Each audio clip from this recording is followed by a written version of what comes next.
नमस्कार मित्रांनो, आज 7 मार्च 2024 रविवार। आज दुपारनंतर महाराष्ट्रातील या 10 जिल्ह्यात वादळी वाऱ्यासह जोरदार पाऊस तर काही ठिकाणी गारपिटीची शक्यता भारतीय हवामान खात्याने वर्तवलेली आहे। तर हवामान विभागाने वर्तवलेल्या अंदाजानुसार आज दुपारनंतर अमरावती आणि यवतमाळ या 2 जिल्ह्यात विदर्भातील उष्णतेची दुपारपर्यंत लाट राहील।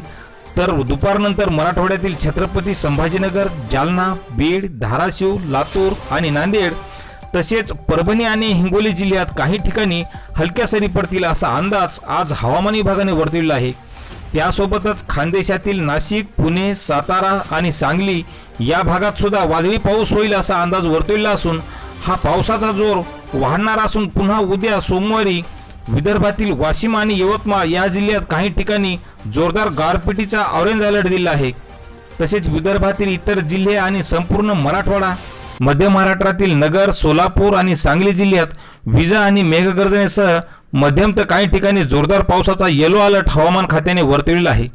तर शेतकरी मित्रांनो, यामुळे आपल्या शेतातील कांदा आणि हळदी पिकाची नियोजन करावी अशी माहिती कृषी विभागाकडून आज देण्यात आली आहे। अशाच हवामानाच्या प्रत्येक बातमीसाठी चॅनलला सबस्क्राइब करा। धन्यवाद।